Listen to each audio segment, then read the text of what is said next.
को नींद बहुत ज्यादा लगती है। जितनी देर मैं क्या कह रहा हूं, मैं लास्ट में आपको एक बात बताऊंगा क्यों इस कथा को इतना पावर पवित्र माना गया है। आप खुद सोचो कितने लोग यहाँ स्टार्टिंग में जब पूरा हॉल भरा था, कितने लोग आप बचे।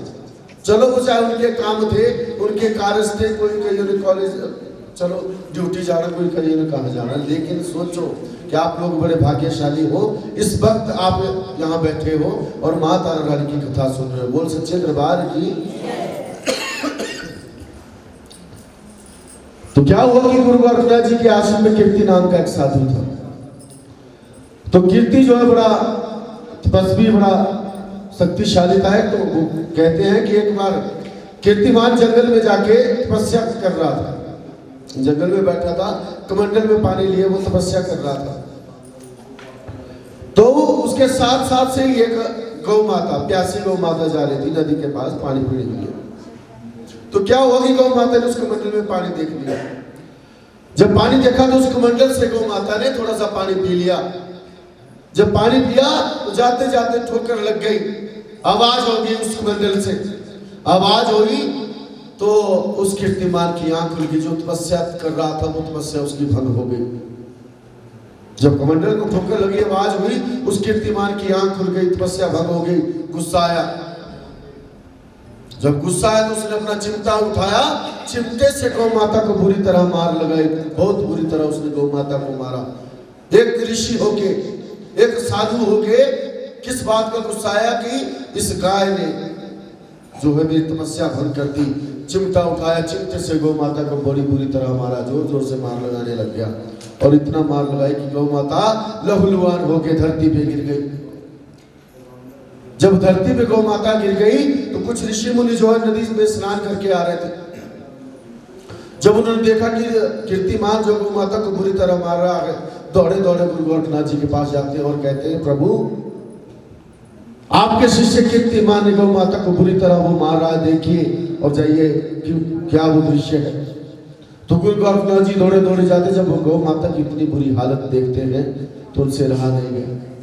उन्होंने एकदम कीर्तिमान को बुलाया और कहा कि हे कीर्ति, तू साधु नहीं, तू साधु वेश में शैतान है जिसने गौ माता को इतनी बुरी तरह मारा है। जान निकल जा मेरे आश्रम से, कभी मुझे अपना चेहरा मत दिखाना। उसे अपमानित करके उस आश्रम से निकाल दिया गया। तू किस साधु थोड़े, तू तो एक शैतान है जो जिसने गौ माता को इतनी बुरी तरह मारा है। और उसे जो है उस आश्रम से कीर्तिमान को अपमानित करके निकाल दिया गया कि कभी मुझे दूसरी बार अपना चेहरा मत दिखाना। अब कीर्तिमान तो चला गया, लेकिन गुरु गोरखनाथ जी के मन से वो भाव नहीं गए, वो दुख नहीं जा रहा था। क्या दुख था कि मेरे शिष्य ने गौ माता को बहुत बुरी तरह मारा, अब कैसे मैं इस पाप से बचूं। तो इस पाप से बचने के लिए उन्होंने ब्राह्मणों को बुलाया, उनसे उपाय पूछा कि अब मैं कैसे इस पाप से बचूं, मुझे कुछ उपाय बताइए। तो उन्होंने क्या उपाय बताया, उन्होंने कहा कि अगर आपको इस पाप से बचना है तो पूर्णमासी वाले दिन आपको बहुत बड़ा यज्ञ रचाना पड़ेगा, साधु संतों को भोजन करवाना पड़ेगा, तभी आप इस पाप से बच सकते हैं। देखिए उस समय की बात, गौ माता को क्या किया था, मारा था उस शिष्य ने, कीर्तिमान ने। तो गुरु गोरखनाथ जी को क्या करना पड़ा था, पूर्णमासी वाले दिन एक बहुत बड़ा यज्ञ रचाना पड़ा। अगर आजकल की बात करें तो कितने यज्ञ रचाना पड़ेंगे, आजकल तो कोई हिसाब ही नहीं है। जब तक गौ माता दूध देती है तब तक वो ठीक है, जब दूध देना बंद कर देती है तो देखो हालत जाके हर एक जगह, शिमला क्या हमारे सुंदरनगर, मंडी, कांगड़ा, चंबा, जहां मर्जी देखो, फिर क्या बोल रहे, आवारा पशु हमारी फसलों को तबाह कर रहे, आवारा पशु।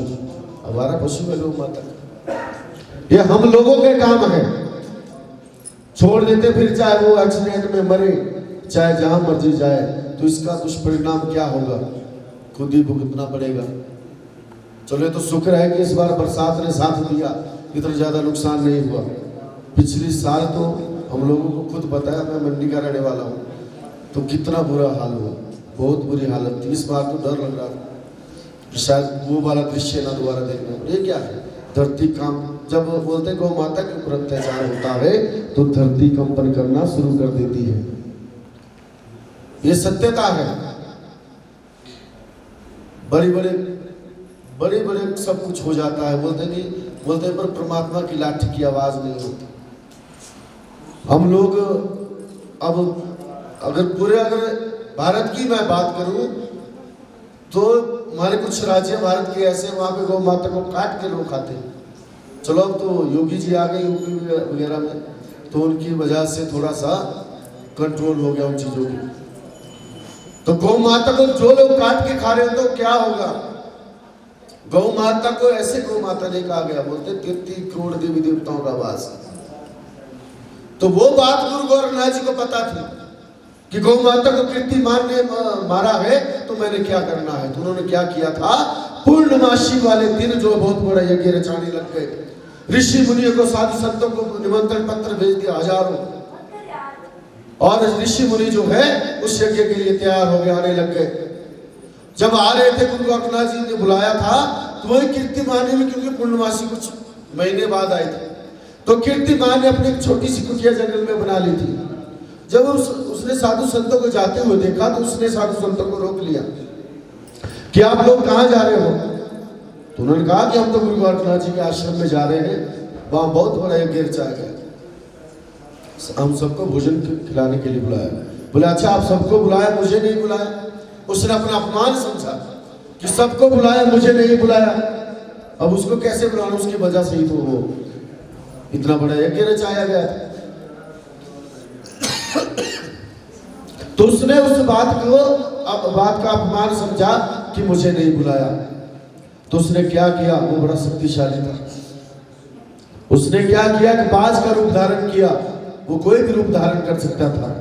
बाज का रूप धारण किया और अपने पंजों में बहुत ही जहरीला मरा हुआ सांप लेके वो गुरु गोरखनाथ जी के आश्रम की तरफ चल पड़ा और जाके कहाँ बैठ गया, वही आश्रम के ऊपर एक पेड़ था, पेड़ पे जाके वो बैठ गया। और जहां पे रसोइये भोजन तैयार कर रहे थे वहां पे उसने क्या किया, जब भोजन बन के तैयार हो गया तो उस भोजन में उसने उस मरे हुए सांप को डाल दिया। क्यों डाला? कि जो इस भोजन को खाएगा वो मर जाएगा और सारा का सारा पाप गुरु गोरखनाथ जी के सिर पे जाएगा। बोल सच्चे दरबार की। अब देखिए प्रभु की महिमा। जब वो उस मरे हुए सांप को उस भोजन में डाल रहा था, जो दीवार पे छिपकली थी वो ये सारा दृश्य देख रही थी। बोल सच्चे दरबार की। छिपकली की याद आई कि भूल गए? याद रखनी, मैं पूछूंगा बाद में, हाँ छिपकली थी कि नहीं। बोल सच्चे दरबार की जयकारा तारण में था। बोल सच्चे दरबार की। जो दीवार पे छिपकली थी वो उसने सारा दृश्य देख लिया कि कोई पक्षी आया, उसने जो मरा हुआ सांप इस भोजन में डाल दिया। अब बेचारी बोल तो सकती नहीं थी, अब करे तो करे, क्या करे। लेकिन क्या हुआ, जब रसोइये उस भोजन को खिलाने के लिए आने लग गए, अब भोजन खिलाना शुरू करते हैं, तो शंकर महाराज जी की ऐसी कृपा छिपकली के ऊपर हुई। अब बोल तो नहीं सकती थी, उसने क्या किया, उन रसोइयों के सामने एकदम से उस गर्म भोजन में छलांग लगा दी और वो छिपकली मर गई। अब छिपकली भोजन में पड़ जाए तो कौन खाएगा? कोई नहीं खा सकता। वो खीर वाला बर्तन था बहुत बड़ा, तो उसने उस खीर वाले बर्तन में जो है छलांग लगा दी। अब उसमें तो बड़ी स्पष्ट दिख रही थी कि छिपकली पड़ी है। अब रसोइयों ने क्या किया, दौड़े भैया इतना लोगों को, हजारों लोगों के लिए खाना तैयार किया है, तो अब उसमें अगर हमने भी कोई धाम अगर किसी को खिलाने के लिए तैयार की है, अगर वहां पे कुछ हो जाए तो गुस्सा तो सबको आता है, वो तो लाजमी था। अब रसोइये जाते हैं गुरु गोरखनाथ जी के पास दौड़े कि प्रभु जो भोजन हमने साधु संतों को खिलाने के लिए तैयार किया था उसमें तो छिपकली पड़ गई, अब क्या करें। गुरु गोरखनाथ जी भी दौड़े आते हैं गुस्से में और देखते कि छिपकली वो, और एकदम से श्राप दे देते हैं कि ये छिपकली तू पहले भी नीच थी और आज भी तूने नीच का काम किया। जान मैं तुझे श्राप देता हूँ, तेरा कभी भला नहीं होगा। जिस भी कुल में तू जाएगी उस कुल का विनाश हो जाएगा। ए लो जी, एक और श्राप मिल गया उस छिपकली को बेचारी। गलती कोई नहीं थी। क्या किया था, उन ऋषि मुनियों की जान बचाने के लिए उस बेचारे ने अपनी जान दी थी। अब गुरु गोरखनाथ जी ने तो श्राप दे दिया, गुस्से में थे। तो क्या हुआ, फिर गुरु गोरखनाथ जी ने कहा कि जाओ जंगल में बहुत बड़ा गड्ढा करो, उस गड्ढे में इस भोजन को पलट दो और ढक देना मिट्टी से। भी कोई जानवर या कोई पशु कोई ना खाए जिससे कि उनकी भी मृत्यु ना हो जाएगी, वो जहर बन जाता है वो भोजन। तो क्या किया, वैसे क्या, जब भोजन पलटने लग गए, ऊपर तो छिपकली थी, जब भोजन को पलटने लगे, जब ऊपर छिपकली थी, नीचे मरा हुआ सांप देखा तो गुरु गोरखनाथ जी के भी रोंगटे खड़े हो गए। वो तो परेशान हो गए, भी ये क्या चीज मिला भाई, मुझे इस बात का पता ही नहीं चला भाई क्या है। जब उस बात का पता करने लगे तो एकदम से शंकर महाराज जी के चरणों में ध्यान लगाया। शंकर महाराज जी के चरणों में जब ध्यान लगाया तो उन्हें सारा का सारा जो दृश्य सामने आ गया। सारी बात गुरु गोरखनाथ जी को पता लगी कि किसने ये सारी रचना रची है। उन्हें पता लगी कि सारा का सारा कार्य जो है उस कीर्तिमान का किया हुआ है। इस छिपकली बेचारी ने तो हमारी जान बचाई है। बोल सच्चे दरबार की। तो फिर गुरु गोरखनाथ जी क्या कहते हैं, शंकर महाराज जी के चरणों में ध्यान भी लगाते हैं और गुरु गोरखनाथ जी एक ही बात कहते हैं कि हे छिपकली, जो मैंने तुझे श्राप दिया है वो मैं वापिस नहीं ले सकता हूं, लेकिन जा, मैं तेरे भले की कामना करता हूं कि अगले जन्म में देवी स्वरूप एक संसार में अवतार होगा। उस अवतार, उस देवी से जो है तेरा उद्धार होगा उस जन्म में। जो मैंने बोला वो मैं वापिस नहीं लूंगा, ना ले सकता हूं, लेकिन देवी स्वरूप एक जो अवतार होगा जिससे कि तेरा उद्धार हो जाएगा। बोल सच्चे दरबार की जय। जब ये सारी बात अब कौन सुना रहा था इस कथा को, वहां बता। ये कथा जो है, मैंने पहले कहा कि ध्यान लगाओ, ये कथा राजा को बताई गई थी पूर्ण जन्मों की बात। जो कुल पुरोहित जी थे उन्होंने राजा को ये बात बताई थी कि जो दो बहनें जन्मी है क्या क्या इन्होंने कर्म किए हैं। तो क्या हुआ कि जब राजा को बात बताई तो राजा ने कहा इतना सुनने के बाद भी मैं अपनी बेटी का वध नहीं कर सकता हूं। तो राजा ने क्या किया, राजा को एक उपाय सूझा। राजा ने लकड़ी का एक बहुत बड़ा संदूक बनवाया और उस संदूक के बाहर कीमती हीरे मोती रत्न जड़ दिए और जाके उस संदूक को कहां लेके चले गए, नदी के पास। और उस संदूक के अंदर अपनी छोटी सी कन्या को, 10-12 दिनों की कितनी बेटी होती, कितनी सी कन्या होती या जो भी बच्चा कितना सा होता है, उस बेटी को जो है उस संदूक के अंदर रख दिया और बाहर कीमती हीरे मोती रत्न जड़ दिए और नदी में उस संदूक को बहा दिया। क्यों बहाया, कि कोई ना कोई व्यक्ति संदूक को पकड़ लेगा। कैसे पकड़ेगा, जब संदूक के बाहर चकाचौंध हीरे मोती, जब सूर्य की रोशनी पड़ेगी तो हीरे मोती जब चमकेंगे तो दूर से पता लग जाएगा कि ये कोई खजाना है। जब संदूक को नदी में बहाने लगे, राजा और रानी जोर जोर से रोने लग गए कि हम कैसे अभागे माँ बाप हैं जो आज अपनी बेटी का हम ऐसा कन्यादान कर रहे हैं। रोते रोते राजा और रानी ने अपनी बेटी को जो है उस नदी में बहा दिया, लकड़ी के उस संदूक में रख के उस नदी में बहा दिया। अब राजा और रानी तो चले गए, कुछ और लोग भी आए थे साथ में, वो भी चले गए, लेकिन एक व्यक्ति था उसके मन में लालच आ गया। उसके मन में लालच आया कि क्यों ना इस संदूक को मैं ही पकड़ लूं, कि क्यों ना इस संदूक को मैं ही पकड़ लूं और जो है ये धन जितना भी लगा हीरे मोती रत्न ले लूंगा, इस कन्या को दे दूंगा किसी के पास में। तो उसने क्या किया, जब राजा और रानी सारे लोग महल की तरफ चले गए, एकदम से नदी में दौड़ता रहा और जाके नदी में छलांग लगा दी उस व्यक्ति ने और उस संदूक को पकड़ने लग गया।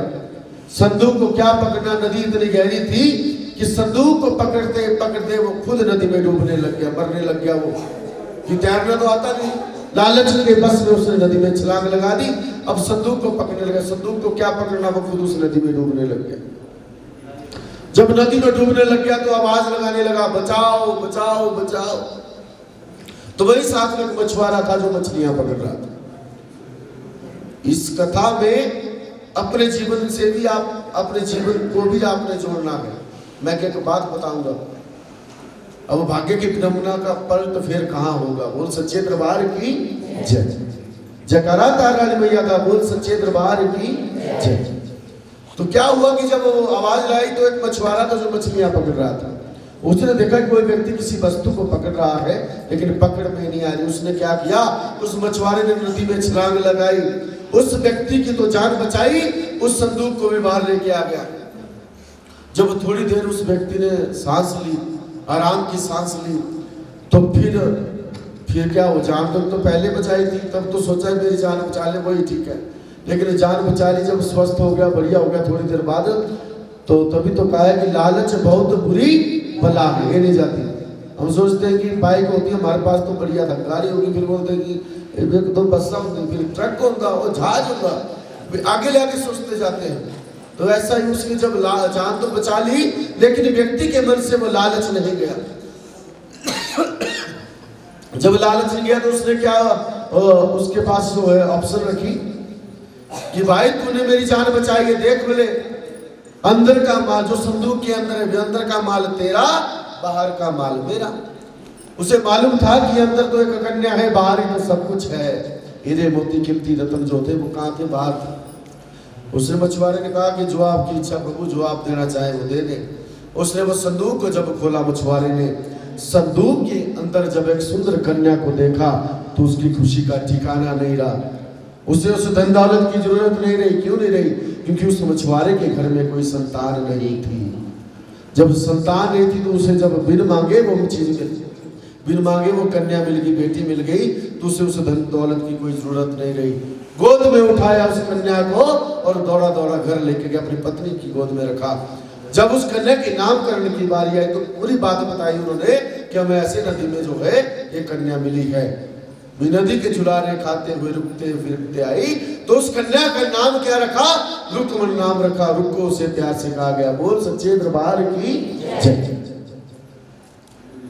अब देखो, दो बहनें जन्मी राजा के घर में, बेटियां तो राजा की थी, दो बहनें जन्मी राजा के घर में। अब पालन पोषण कहां हो रहा है?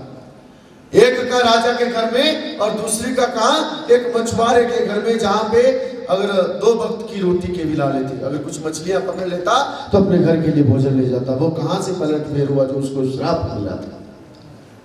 क्योंकि उसके कर्मों में था ही नहीं। वो राजयोग या राजा की तरह जीवन यापन उस कन्या के वो जीवन में नहीं था, क्योंकि उसे श्राप मिला था, जा तेरा कोई भला नहीं होगा, जिस कुल में तू जाएगी उस कुल का विनाश हो जाएगा।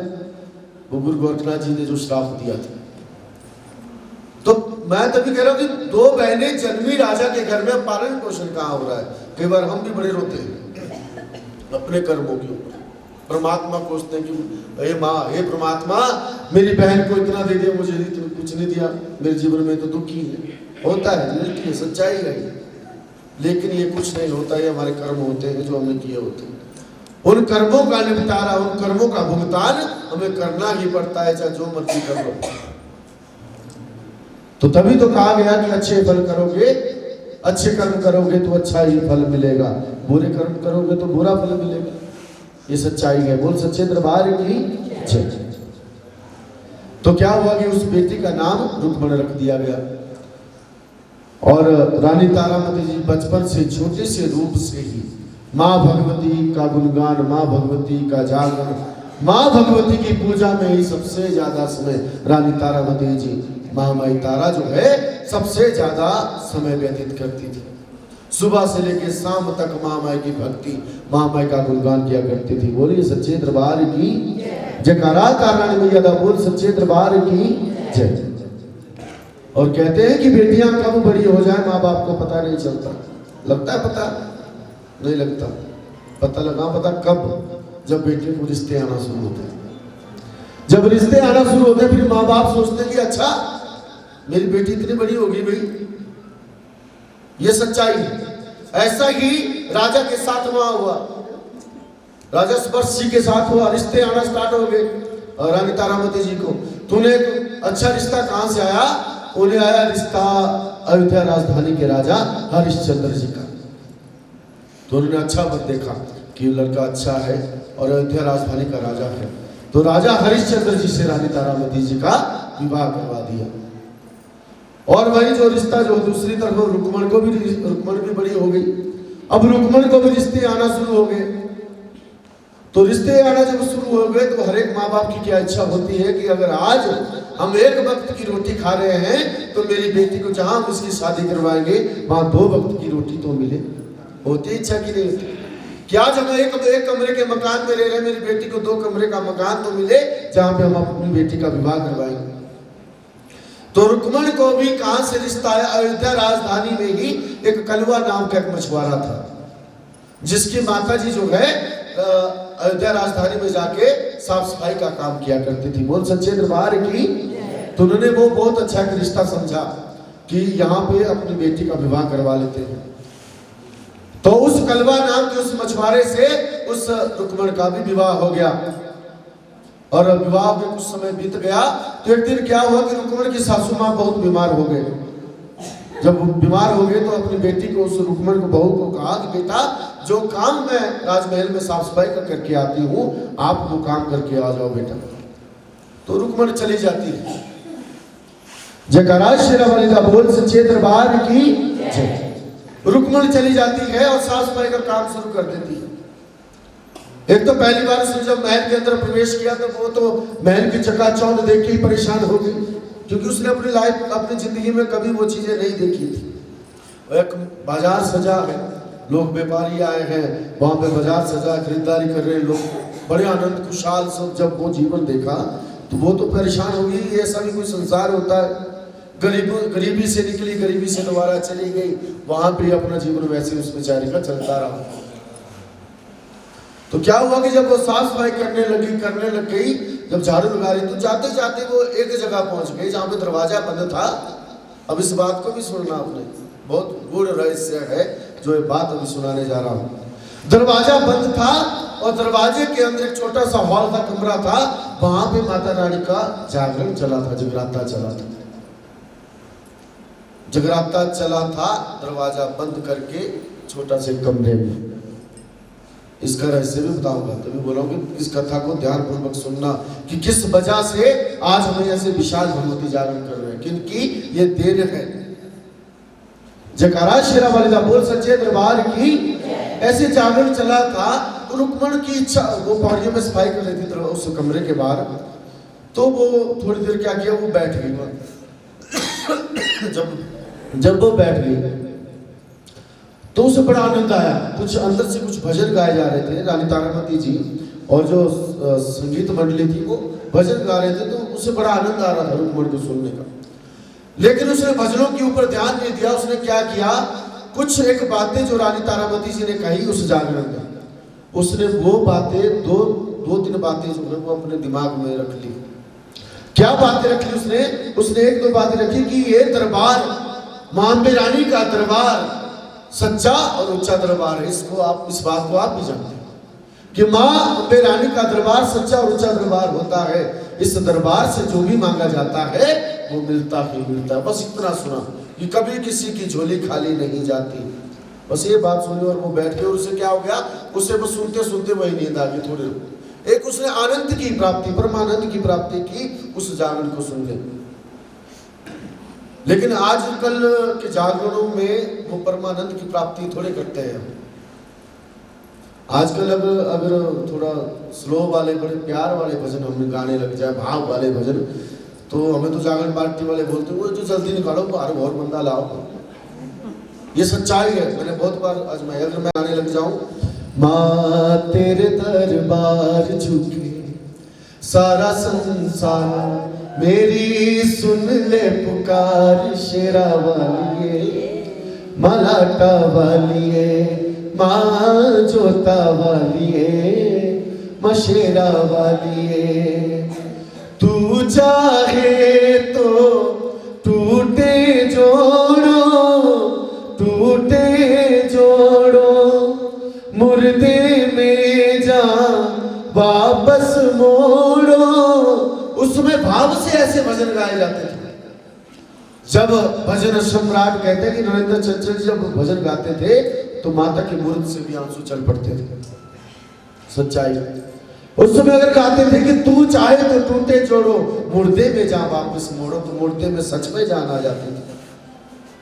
तो वो भाव थे, वो भक्ति थे। आज तक जब तक जागरण में जीवन दे दी जनकारणी में नचना श्याम ने नाल, ये नहीं होगा तो जागरण का मजा नहीं आया भाई। मैं अपनी बुराई नहीं कर रहा हूं, मैं सच्चाई बात कर रहा हूं। बोल सच्चे दरबार की।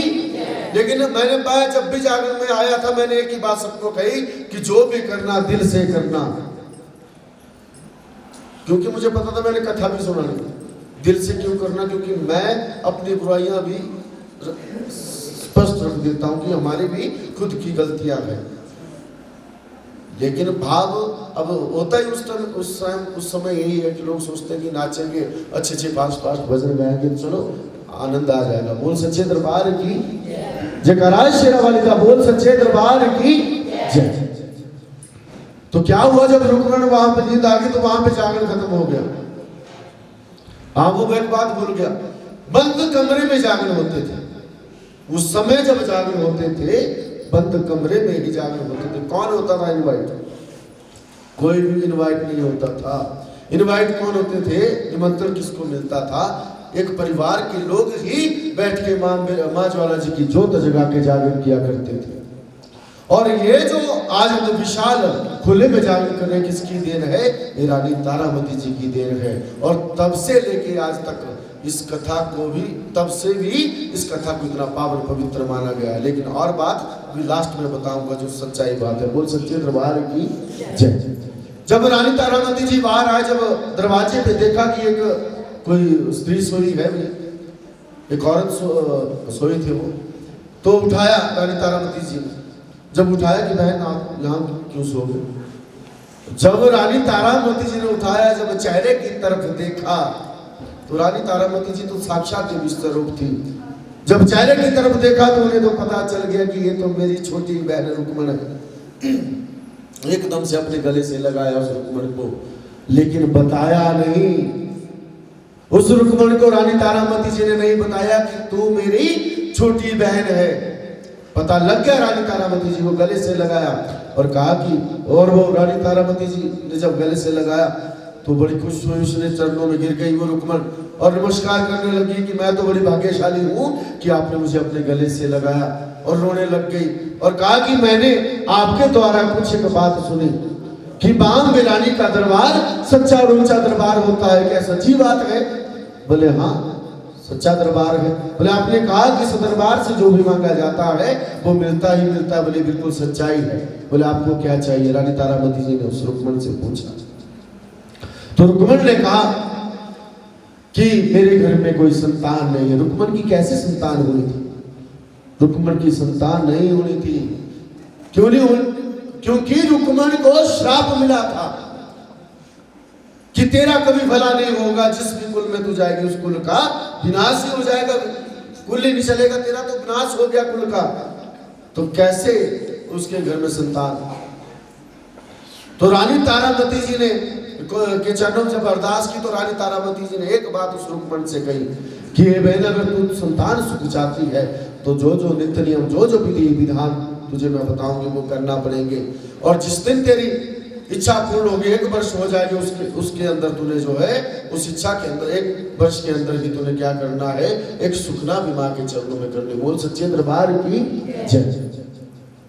तो रुक्मण को क्या विधि विधान बताया गया, वही उपाय क्या होता है? ये नवरात्रे आएंगे, नवरात्रों में महामाई के व्रत रखने हैं, सच्ची लगन सच्ची भक्ति से गुणगान करना है। जब तक तेरी झोली नहीं भरेगी तब तक पूजा पाठ करती है, रानी तारामती जी ने कहा। और मैं तुझे विश्वास दिलाती हूँ, अगर तेरी भक्ति सच्ची होगी, तेरी भक्ति प्रबल होगी तो 1 वर्ष के अंदर ही मां मेरा रानी तेरी झोली भर देगी। तथास्तु। बोल सच्चे दरबार की। दे दिया वचन, मां तारा रानी जी ने वचन दे दिया कि जा, ये 1 वर्ष के अंदर ही मां मेरा रानी तेरी झोली भर देगी। बोल सच्चे दरबार की जय। कहते कि भक्ति लोकी अजय ना समझे, भक्ति लोकी अजय ना समझे, रबनू पाना भक्ति ये छटके सारे टाइम लेके इस मां को रिझाना भक्ति। हमें रिझाना नहीं आता, हमें परमात्मा को रिझाना नहीं आता। थोड़ी देर की भक्ति करते हैं, उसके बाद अगर कष्ट आना शुरू हो जाए तो फिर दूसरी जगह चले जाते हैं कि यहाँ फर्क नहीं पड़ा। हम तो हाथों में जो जाओ एकदम से, जब बोला ना जब जाओ जमुना, वो सोचते हैं कि एकदम से प्रभाव हो जाए, एकदम से नहीं होता जी। भक्ति की परीक्षा होती है, लेकिन हम उस परीक्षा के ऊपर खड़े नहीं उतरते, फिर कैसे होगा? कैसे हमारा उद्धार होगा? बोल सच्चे दरबार की जय। तो भक्ति की परीक्षा उस रुक्मण की भी होने लग गई। पूजा भक्ति करती रही, लेकिन ऐसी कृपा मां बेरानी की हुई, 1 वर्ष के अंदर ही रुक्मण के घर में, क्योंकि वचन जो दे दिया था रानी तारामती जी ने, आशीर्वाद दे दिया था कि जा 1 वर्ष के अंदर ही मां में रानी तेरी झोली भर देगी। तो जो रानी तारामती जी, जो महामाई तारा एकदम जो किसी को वचन दे दिया करती, तो आज सोचो आप इस कथा को सुन रहे हैं, सच्ची लगन सच्ची भक्ति से आप इस कथा को सुन रहे हैं।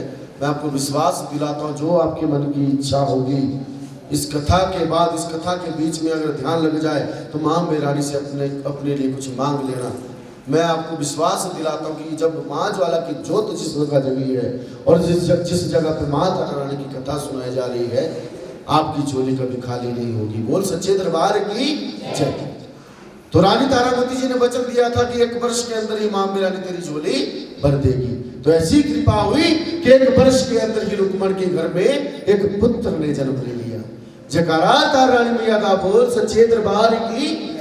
पुत्र ने जन्म ले लिया और समय भी बहुत आगे चला गया। अब कथा में नहीं है बात, ऐसे सुना रहा हूँ कि बस थोड़ी देर की और कथा है, थोड़ा सा समय और दे दें आप मुझे। बोल सच्चे दरबार की। क्योंकि हमारे बीच में आदरणीय श्री गोपाल शर्मा जी हैं, इन्होंने पहले ही मुझसे कहा था कि कथा जो है गा के नहीं करनी, क्योंकि आजकल करते भी हैं कुछ लोग, एक तारा एक रुक्मण, बस ये भजन गाएंगे और हो गई माता रानी की कथा। चलो वो भी एक है, हमारा तारा रानी का हमने नाम ले लिया, नाम ही ले लिया, लेकिन कथा भी वो पूरी कहाँ होगी। उसमें छोटा सा एक इतिहास वो सिर्फ गाने के माध्यम से होगा 5 मिनट का। मैं बोल रहा हूं बार बार की कथा, मां तारा रानी की कथा के लिए जागरण होता है। जितने मर्जी आप किसी से पूछ रहे, जो जागरण होता है वो मां तारा रानी की कथा के लिए, सुनने के लिए होता है। अगर कांगड़ा में आप लोग जाइए, कांगड़ा में अगर आपने जागरण देखा होगा, वहां 2 बजे से कथा शुरू हो जाती है, 2 बजे से, और चलती कब तक है? सवेरे 8-9 बजे तक। ऐसे तो विधान क्या है, जब सूर्य उदय हो गया तो उसके बाद कथा का नहीं रहता कोई, तो सूर्य उदय से पहले जो है वो कथा समाप्त हो जानी चाहिए। बोल सच्चे दरबार की जय। जयकारा शेरा वाले का बोल सच्चे दरबार की। तो 1 वर्ष के अंदर ही उस रुक्मण की झोली भर दी मां मेरानी ने। तो क्या हुआ, जब पुत्र हो गया तो पुत्र मोह में वो इतनी व्यस्त हो गई रुक्मण, वो पूजा भक्ति तो भूल ही गई। अब पूजा को उस भक्ति के रास्ते में तो रानी तारामती जी ने उसे रास्ता दिखा दिया। तो उसके क्या हुआ, जब बेटा हो गया फिर तो सब कुछ रुक्मण को मिल गया। फिर कहा माता कौन माता मैं नहीं जानती, बोल सकती, सच्चाई हो गई है। पुत्र मोह में इतनी व्यस्त हो गई, वो पूजा भक्ति पूजा पाठ वो सब कुछ भूल गई। बेटा बड़ा होता गया, 2-4 वर्षों का हो गया। जब 4-5 वर्षों का बेटा हो गया तो बोलते हैं दादी जब देना जानती है तो लेना भी जानती है। उसने सुखना की थी माँ के चरणों में, वो सुखना कोई भूल गई वो रुक्मण। जब 5 वर्षों का बेटा हो गया, 5 वर्षों का हो गया, तो ये दादी जब देना जानती है तो लेना भी जानती है, ये फिर अपने तरीके से लेती है। तो क्या हुआ, जो रुक्मण का पुत्र था वो इतनी गंभीर, उस पुत्र को इतनी गंभीर बीमारी ने ग्रसित कर लिया। ऐसे तो उस समय चेचक भी बोलते थे, कई बोलते कि माता आ गई, लेकिन वो इतनी खतरनाक इतनी भयंकर बीमारी थी, उसमें उसका कोई इलाज ही नहीं था। अयोध्या राजधानी के जितने भी वैद्य आए सबने दवाई खिलाई, ठीक नहीं हुआ। और राज्य से भी वैद्य आए, उन्होंने दवाइयां खिलाई, वो ठीक नहीं हो रहा था। तो जब कहाँ वो ज्यादा दुखी होगी, जब कुछ वैद्य आए उन्होंने उसको क्या कह दिया रुक्मण को कि हे बहन रुक्मण, अब ज्यादा पैसा खर्चने की जरूरत नहीं है, अब तेरा पुत्र बचने वाला नहीं, ये कुछ ही दिनों का मेहमान है, अब मर जाएगा। एक माँ को जब ये बात कही तो फिर क्या, और रोने लग गई। बहुत दिन हो गए, बहुत दिन बीत गए, इतना सब कुछ होने के बावजूद भी उससे वो सुखना वाली बात याद नहीं आई। तो बात कब याद आई, जब वो बेटे की हालत ज्यादा बिगड़ती गई, वो मृत शैया में जैसे कोई कोमा में चला, सांस ही ले रहा था, मूर्छित अवस्था में सांस ही ले रहा था वो बेटा। तो सारे लोग आ रहे थे, बात कर रहे थे कि अब चलो कुछ ही मिला। अब आस पड़ोस वाले भी आ जाते, चलो हौसला रखो, अब दवाइयाँ तो काम नहीं आ रही है, चलो हो जाएगा, बच जाएगा यार, प्रभु की इच्छा। उसे माता रानी की याद ही नहीं रही उस रुक्मण को। तो क्या हुआ कि एक दिन रुक्मण को स्वप्न हुआ, स्वप्न में सिर्फ 2 सेकंड के लिए माँ का दीदार हो गया। माँ मेरानी के दर्शन हुए ऐसे मात्र।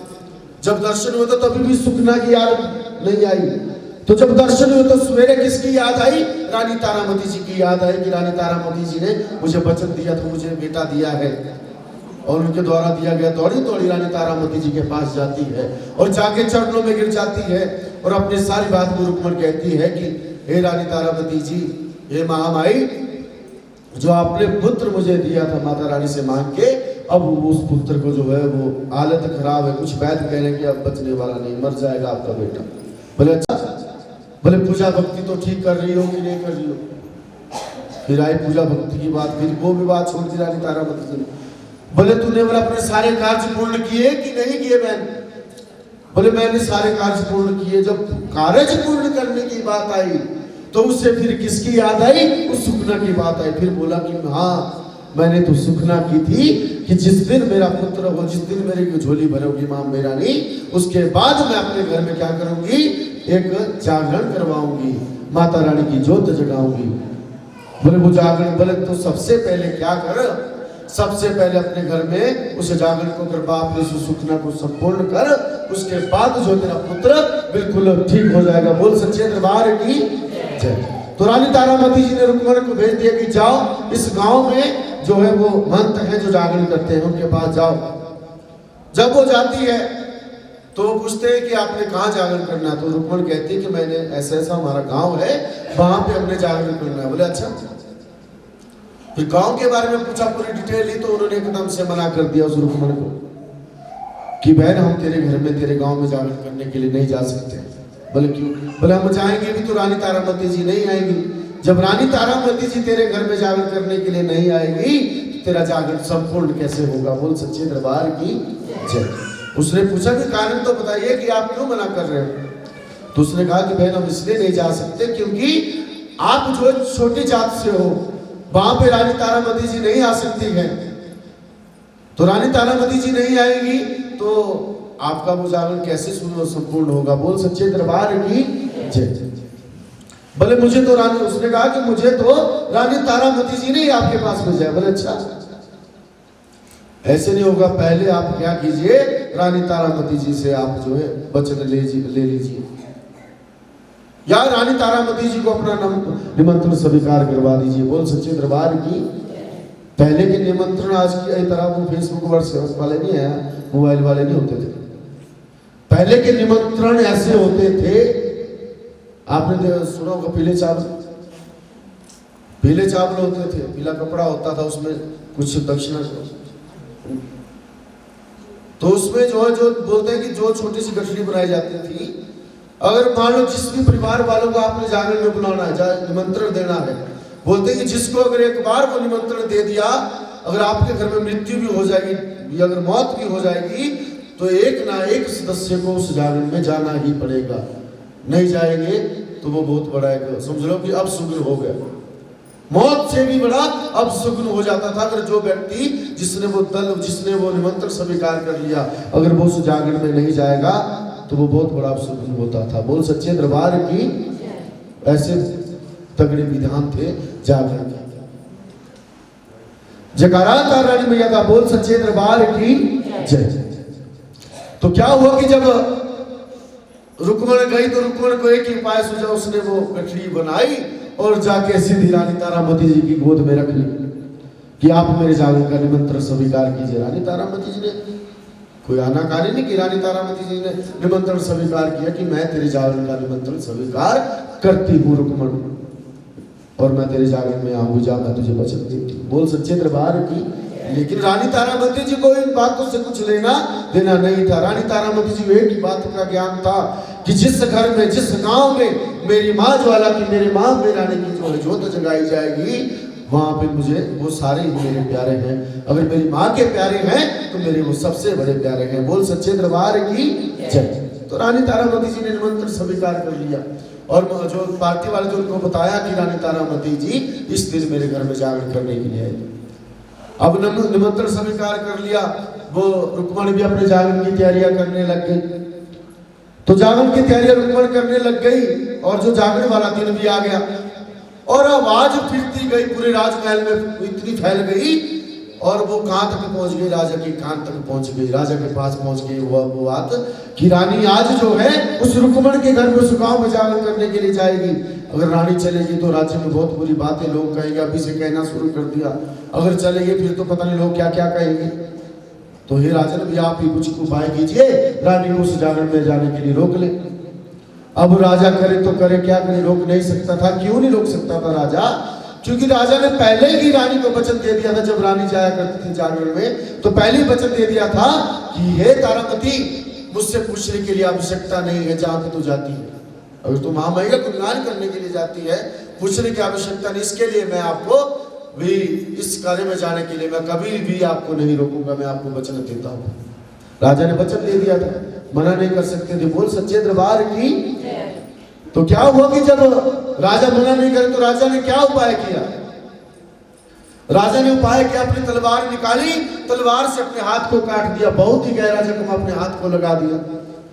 जब जख्म लगा दिया, उस जख्म के ऊपर नमक मिर्च लगा दी। नमक मिर्च क्यों लगाई? कि मुझे नींद ना आए, मेरा दर्द कम ना हो, रानी तारामती जी मुझे छोड़ के ना जाए। अब छोड़ के अब राजा क्या, अपना हाथ पकड़ा लो, वो खून बहता गया और दर्द भी हो रहा था और पट्टी बांध दी ऊपर से और अंदर नमक मिर्च लगा दी। अब नमक मिर्च जख्म में किसी ने बताया, उसमें तो दर्द कम नहीं होगा। अब रोता रहा, जोर जोर चिल्लाने लग गया और रानी की गोद में जाके सो गया। जब सो गया तो अंधेरा भी शुरू हो गया, उसने समय ही वही देखा, अंधेरा भी शुरू हो गया। वहां पे रुक्मण क्या इंतजार कर रही थी, जब कब रानी तारामती जी आए मेरे घर में आके महामाई की ज्योत जगाए, मेरा जागरण शुरू हो जाए। बोल सच्चे दरबार की। अब राजा ने वो काम कर दिया, अब वो पत्नी की गोद में जाके रोने लग गया, चिल्लाने लग गया। अब रानी तारामती जी अपने पति को ऐसी हालत में छोड़ के नहीं जा सकती थी। लेकिन चलो आजकल तो बहुत कुछ हो जाता, हो जाता कुछ नहीं, थोड़ी देर कर शांति विधवाई का। और लेकिन उस समय रानी तारामती जी अपने पति को, अपने राजा को छोड़ के नहीं जा रही थी। अंधेरा होता गया, समय बीतता जा रहा था। रुक्मण की हालत इतनी बुरी कि रुक्मण के ज्यादा हमें कौन परेशान करता है? अपने ही परेशान करते, अपने आस पड़ोस वाले लग गए आने उसके पास, लगे वो तूने क्यों कर लिया इतना बड़ा कार्य, कैसे तूने पंगा ले लिया, तूने सोचा भी कैसे रानी तारामती जी, रानी तारामती जी हमारे घर में जाकर करने के लिए आएगी, तूने सोच कैसे लिया? वो कई पता क्या क्या कह रहे थे उस बेचारी को, तो वो तो ऐसे ही मरने लग गई। बेटा तो पहले ही उस अवस्था में था, उसकी तो हालत, जो लोगों के ताने सुन सुन के उसकी हालत खराब हो गई। क्योंकि किसी ने भी वो ऐसी उम्मीद नहीं रखी थी कि रानी तारामती जी इस गांव में जाकर करने के लिए आई। अब हालत ज्यादा, अब बोलते हैं कि भगत के वश में है भगवान। वो क्या, उसने लोगों की बातों को नजरअंदाज कर दिया, वो ध्यान लगाने लगी मां रानी के चरणों में, मां रानी तारामती जी के चरणों में। बोलते हैं कि सच्ची लगन से हम जब भी माता रानी को बुलाते हैं, प्रभु को बुलाते हैं, अगर सच्ची लगन से आप जागरण में आ रहे हैं, आप एक कदम रखेंगे तो बोलते हैं हजारों कदम महामाई हमारी तरफ आती है। सोच लो कितनी बड़ी बात है। तो क्या हुआ कि रानी तारामती जी को सबसे ज्यादा चिंता क्या थी कि मैं नहीं जाऊंगी तो वो जागरण संपूर्ण नहीं होगा, वो जागरण में ज्योत ही नहीं जग पाएगी, तो उस रुक्मण का कैसे वो कार्य होगा। तो क्या किया रानी तारामती जी ने? कुछ नहीं किया। क्या कहा? अब सौंप दिया इस जीवन का सब भार तुम्हारे हाथ। मां रानी के चरणों में अरदास की। और आपके जीवन में भी कभी कोई कष्ट आए तो इस लाइन को जरूर गा लेना। माता रानी के चरणों में आपको मैं विश्वास दिलाता हूँ, ये दो लाइनें कहनी, कुछ नहीं मांगना। मांग के हम जो है और ज्यादा कमजोर बनते हैं।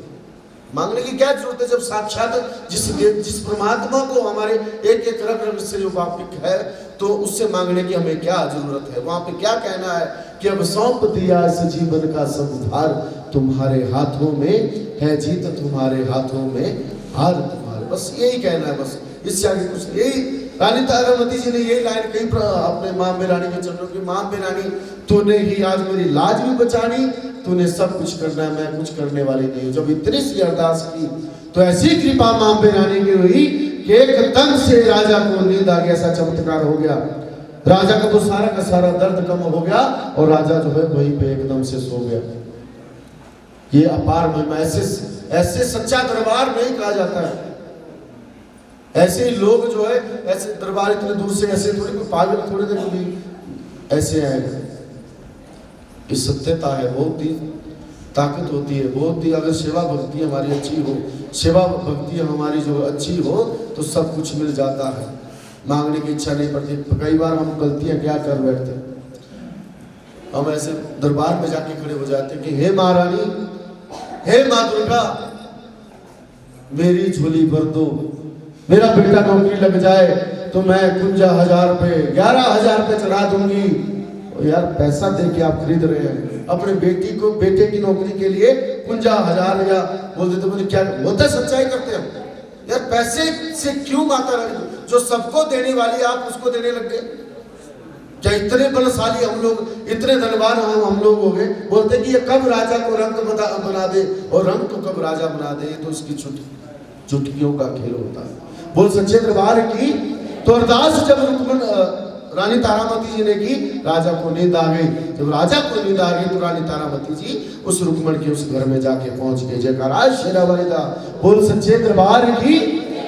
अब रुक्मण के घर में पहुंच गई। जब सब लोग, जितने लोग वहां आए थे, सबने जब रानी तारामती जी को देखा तो सबकी खुशी का ठिकाना नहीं रहा।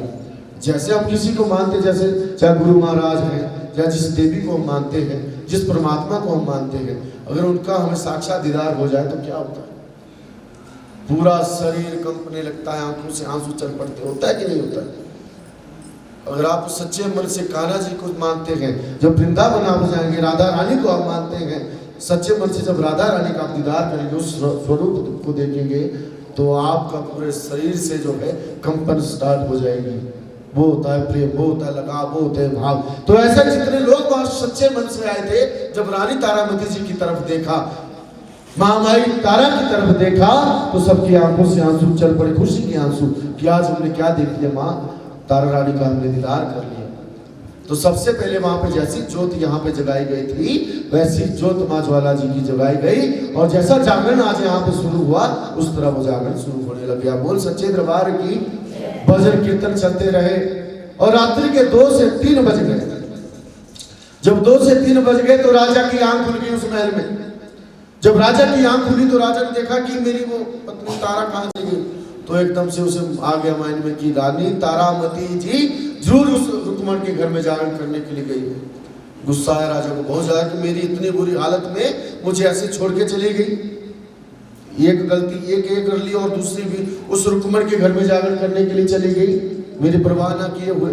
राजा ने क्या किया, फटे पुराने कपड़े पहने, ग्रामीण जैसा रूप वेश बनाया, कपड़े पहन के, और घोड़े पे सवार होकर राजा भी चला गया। कंबल ओढ़ के जाके वो पीछे जाके राजा बैठ गया।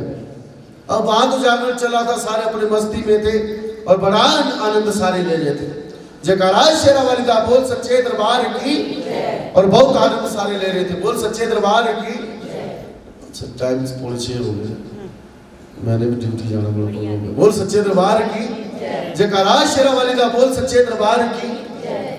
जो आज मेरे साथ हुआ वैसा ही रानी तारामती जी के साथ हुआ। रानी तारामती जी ने रुक्मण को कह दिया कि बहन मैं तेरी ये जो जोत जगा के चली जाऊंगी, 2-3 बजे मैं अपने घर के लिए निकल जाऊंगी। तो क्या हुआ कि ऐसा जैसा मेरे साथ हो रहा है वैसा हो गया। मैंने सोचा था कथा को 5 बजे खत्म कर दूंगा, तो ये तो 6 बजे। जब कथा में आने तो सुनने वाले बोलते हैं प्रवक्ता कुछ नहीं होता, जो श्रोतागण होते हैं वो सब कुछ होते हैं। बोल सच्चे दरबार की। जब आपको कथा का आनंद आ रहा है तो उससे ज्यादा आनंद मुझे कभी नहीं आएगा। बोल सच्चे दरबार की जय। तो क्या हुआ कि अब राजा तो पीछे जाके बैठ गया। अब जागरण जब खत्म हुआ तो सबसे पहले क्या हुआ, मां रानी को भोग लगा, प्रसाद लगा, जो बाटी का प्रसाद जो बनाया था वो चढ़ाया गया। उसके बाद क्या हुआ, रानी तारामती जी के चरणों की चरणामृत बनाई गई, चरणों को धोया गया, उससे जो पानी जो चरणामृत बनाई गई वो उस बेटे को थोड़ी सी पिलाई और थोड़ी सी उसके चेहरे के ऊपर छिड़की। तो जितने सारे कष्ट थे उस बेटे के वो एकदम से खड़ा हो गया और माँ माँ कह के पुकारने लगा। जयकारा तारा रानी मैया दा। बोल सच्चे दरबार की। जिसको डॉक्टर उस वैद्यों ने क्या कहा था कि मर जाएगा, वो एकदम से ठीक हो। राजा ने पीछे जाके हैरान हो गया। राजा ये कैसा चमत्कार रानी तारामती जी ने कर दिया भाई, ये कैसा चमत्कार हो गया, ये बेटा जो मृत अवस्था में पड़ा था ये कैसे ठीक हो गया। वो कैसे ठीक हुआ, उस रुक्मण का वो जागरण संपूर्ण हो गया, उसकी वो सुखना जो है संपूर्ण हो गई, उसका बेटा वो ठीक हो गया। अब एक कार्य और बच गया उस रुक्मण के घर में। क्या कार्य था? उसी घर के साथ काली माता का मंदिर था। अब थोड़ी देर 10-15 मिनट की और कथा कि उस घर के साथ ही, रुक्मण के घर के साथ ही काली माता का मंदिर था। वहां पे क्या हुआ कि बकरा लाया गया और बकरी की बलि काली माता के उस मंदिर में दी गई। जब बकरे की बलि दी गई तो जो मांस का जो प्रसाद था वो किसको सबसे पहले मिलना था? माता रानी को। काली माता को तो भोग लग गया, तो सबसे पहले मिलना था रानी तारामती जी को। अब रानी तारामती जी वैष्णव हो गए, वो मांस और शराब मदिरा बोलते हैं। जो काली माता का मंदिर होता, सिर्फ पीठ होता है, वहां पे चाहे बलि प्रथा बंद है तब भी बलि देना पड़ती है। शराब चढ़ता है, वो चढ़ता ही चढ़ता है, उसमें कोई रोक टोक नहीं होगी। बोल सच्चे दरबार की। तो मांस का जो मांस था और जो शराब था वो सबसे पहले रानी तारामती जी को मिलना था। अब रानी तारामती जी वैष्णव अब कैसे अपनी झोली में ले? रानी तारामती जी ने मना कर दिया कि बहन मैंने सब कुछ कर लिया, लेकिन मैं मांस और मदिरा अपनी झोली में नहीं ले सकती। तो रुक्मण ने फिर बंधन में बांध लिया कि जब तक आप ये प्रसाद नहीं लोगे तो जितने भी भक्त जन यहाँ आए कोई भी इस प्रसाद को नहीं लेगा। जब ये नहीं, अगर आप नहीं लेंगे, ये नहीं खाएंगे, तो मैं कैसे अपने जागरण को संपूर्ण समझूं? जब मेरी कुल देवी प्रसन्न नहीं होगी तो मैं कैसे अपने इस जागरण को समझूं? बोल सच्चे दरबार की। अब फिर से दोबारा दुविधा में डाल दिया रानी तारामती जी को। तो रानी तारामती जी ने फिर से सोचा कि माँ अम्बे रानी ने जो आज रचना रचनी है वो रचती रहे। तो रानी तारामती जी अपनी झोली लाई, अपनी झोली में मांस और मदिरा डाल दिया। एक भक्त की इच्छा को पूर्ण करने के लिए अपनी झोली में, जबकि वैष्णव होके अपनी झोली में मांस और मदिरा डाल दिया।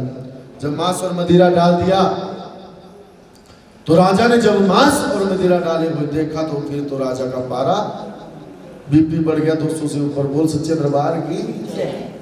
200 से ऊपर गया, बहुत ही ऊपर चला गया और राजा को इतना गुस्सा आया। एक तो पहले ही कुल की मर्यादा को नहीं छोड़ा। अब चली जो मेन बात इस जागरण की, कि पहले की इस रानी तारामती जी ने पहले कुल की मर्यादा को भंग कर लिया, उसके बाद अब जो है वो मांस और मदिरा अपनी झोली में डाल दिया। इसने तो सारा का सारा भ्रष्ट कर दिया पूरा अपना जो है जीवन। तो क्या हो गया? रानी तारामती जी ने सारा जागरण संपूर्ण करके बेटा ठीक हो गया। रानी तारामती जी अपने महल की तरफ निकल गए। तो जब जाती रही रानी तारामती जी तो बीच रास्ते में राजा ने रानी को रोक लिया। राजा को पता था, जब रोक लिया तो एकदम से राजा घोड़े से उतरा। जब रानी ने भी देखा तो रानी तारामती जी परेशान हुई कि ये कहाँ गई। तो सबसे पहले राजा ने कहा कि मुझे सारी बात पता है, तू कहाँ गई थी, क्या करके तू आई, सबसे पहले तू मुझे अपनी झोली दिखा, आज मैं तेरा वध कर दूंगा। राजा ने बोल दिया तुरंत कि मैं तेरा वध कर दूंगा, मैं तुझे मार दूंगा, तूने बहुत बड़े बड़े पाप अब कर दिया, तू मेरे महल में जाने के लायक नहीं है। बोल सच्चे दरबार की जय। अब रानी तारामती जी डर गई, अगर मैंने झोली दिखा दी तो मेरी झोली में तो मांस और मदिरा आ गए, ये देख लिया तो तुरंत ही मेरा वध कर देंगे, तो मुझे मार देंगे। अब क्या हुआ कि जब झोली दिखाने की बारी आई तो फिर वही अरदास की, अब सौंप दिया इस जीवन का सब भार तुम्हारे हाथ। बस इतनी सी बात कही तो ऐसी कृपा मां अम्बे रानी की होगी। सोचो आप कि उस झोली में जो मांस और मदिरा डाला था वहां पे क्या बन गया। जब झोली खोलेगी, राजा को झोली दिखाने लग गई तो वो चना पूरे का बन गया। उस मांस के क्या बन गए? उस मांस के बन गए गरी खिल मखाने। मैंने बोला कि जागरण में मां तारा रानी की पवित्रता, मां तारा रानी की कथा क्या है। गली खिल मखाने फूल आ गए और जो शराब था उसका दूध बढ़ गया। वो परेशान हो गए राजा, ये कैसा चमत्कार है, पता नहीं ये तो चमत्कारी बन गई, क्योंकि उसने तो अपनी आंखों से देखा था कि झोली में मांस और मदिरा था। अब आप जो ये प्रसाद खाते हैं, कौन सा प्रसाद? करी खिल मखाने जो आपको मिलते हैं, ये वो वाला प्रसाद है जिसको जो है वो मांस के बजाय जो है इस प्रसाद रूप में मां बेरानी ने जो तब्दील कर दिया था। ये वाला वो प्रसाद हमें मिलता। बोलते हैं कि ये इतना पवित्र प्रसाद होता है कि आपको जरूर अपने घर में लेके जाना चाहिए, अपने घर वालों को भी खिलाना चाहिए। बोल सच्चे दरबार की। अब लाने को यही प्रसाद क्यों बनाया? बनाने को तो और भी कुछ बना सकते थे ना कमेटी वाले, अब ये वाला प्रसाद क्यों लेके आए? ये सच्चाई ये तब से लेके, क्योंकि इसके मांस का जो है गले खीर मखाने बन गए थे, वो प्रसाद रूप में आज हमें मिलता है। पर बोलते हैं कि ये कब इसमें वो ताकत आती है जब इस कथा को सुनाया जाता है, रानी तारामती जी का इतिहास सुनाया जाता है। बोल सच्चे दरबार की जय। अब देखा तो राजा को फिर भी नहीं माने राजा, तो रानी तारामती जी ने एक बात राजन को कही कि हे राजन, अगर आपको इतना चमत्कार देखने के बावजूद भी आप महामाई की महिमा को नहीं समझ रहे हैं, तो आपने क्या करना है कि चलिए मेरे साथ महल, जो मैं आपको कार्य करने के लिए बोलूंगी वो आपको करना पड़ेंगे। आपने भी मना किसी भी बात को नहीं करनी। बोल सच्चे दरबार की। तो राजा ने कहा ठीक है, मैं चलता हूं, जो आप कहोगे वो मैं करने के लिए तैयार। तो जब महल में गए तो सबसे पहले रानी ने राजा को क्या कहा कि हे राजन, जो आपका सबसे प्रिय घोड़ा है जाके पहले उसका वध करके आ जाइए। राजा ने अपनी तलवार निकाली, दौड़ा गया, अपने सबसे प्रिय घोड़े का वध कर दिया, उसकी गर्दन काट के उसको मार दिया। घोड़े का वध कर दिया, बड़ा बहुत प्यार घोड़ा अपने घोड़े से राजा का हरिश्चंद्र करता था, उसका वध कर दिया। बोले मैं आ गया, मैंने अपने घोड़े का वध कर दिया। बोले अच्छा। अपने पुत्र को आवाज लगाए, सोया था बेटा बेचारा छोटा था, सुबह सोया था, उठा के लेके आया राजा। बोले अब इसका भी वध कर दो। देखो क्या किया है रानी तारामती जी ने और राजा हरिश्चंद्र जी ने, क्या किया जिस वजह से इस कथा को आपके समक्ष में सुना रहा हूं। तो क्या कह रहे, एक मां कह रही अपने पति से कि तलवार से अपने बेटे का वध कर दो। तलवार उठाई, राजा ने अपने बेटे की भी गर्दन काट दी। देखो बेटे का वध कर दिया आपने। फिर एक मां कह रही है कि इस मांस के अब छोटे छोटे टुकड़े कर दो। एक बाप अपने पुत्र के मांस के छोटे छोटे टुकड़े करने लग गए, तो इससे बड़ी परीक्षा कौन दे सकता है? कोई नहीं दे सकता। हमारे बच्चों को छोटी सी भी चोट लग जाती है तो कितना दर्द होता है। एक मां ने अपने पुत्र का बलिदान दे दिया, किसके लिए? माता रानी के दीदार के लिए, माता रानी के दर्शन के लिए। कोई भी ऐसा नहीं कर सकता है। तो जब वो तो मार तो दिया, उसके बाद क्या कर दिया? मांस के छोटे छोटे टुकड़े कर दिए। और रानी तारामती जी ने क्या कहा कि एक बहुत बड़ा बर्तन लेके आइए। बर्तन लाया गया, आग जलाई गई। उस बर्तन में अपने पुत्र का मांस पकाने के लिए एक माँ बैठ गई। पुत्र का मांस, सोचो, एक कोई बकरे बेटूरा नहीं, एक पुत्र का मांस पकाने के लिए माँ बैठ गई। आंखों से आंसू चल पड़े, जोर जोर से रोने लगी एक माँ। विलाप होने लग गया, रोने लग गई कि मैं क्या कर। तो पता विश्वास था, अटूट विश्वास था जो कभी टूट नहीं सकता था मां रानी के ऊपर। विश्वास पूरा था कि मेरे साथ गलत नहीं होगा। करती गई जो कार्य उसके मन में आता गया। मांस पकाने लगी, मांस पकाने बैठ के आंखों से आंसू चल पड़े। राजा भी बैठ के, राजा इतना अभिमान में था, इतने क्रोध में था कि उसे पता नहीं चल रहा था कि वो क्या कर रहा है। जब मांस पकाने लग गई, मांस पक के तैयार हो गया, रोते रोते तो राजा को कहा कि जाइए 5 थालियां लेके आइए। राजा ने कहा कि 5 थालियां किस लिए? बोले 5 थालियां, एक मेरे लिए, एक आपके लिए, एक मां रानी को भोग लगेगा, एक हमारे पुत्र के नाम की, एक उस घोड़े के नाम की। बोल सच्चे दरबार की जय। मां रानी को भोग लगा दिया और जो है मांस खाने के लिए अब बैठ गए राजा और रानी। एक मांस का टुकड़ा उठाया, खाने लग गए, आंखों से आंसू चलते रहे रानी तारामती जी, और विश्वास था मां रानी के ऊपर। राजा ने भी उठाया, दूसरे को खाने लगे। जब दूसरे को राजा खाने लग गया तो क्या हो गया? दांत के नीचे जो अंगूठी पहनी होती है उस बेटे की, जो है वो अंगूठी दांत के नीचे आ गई। जब अंगूठी को बाहर निकाला, जब राजा ने देखा वो अंगूठी, तो देखा ये तो मेरे पुत्र की अंगूठी है। तो राजा जोर जोर से रोने लग गया कि मैं क्या खा रहा हूं, मैं अपने पुत्र का मांस खाने बैठ गया। जोर जोर से विलाप राजा करने लगा कि और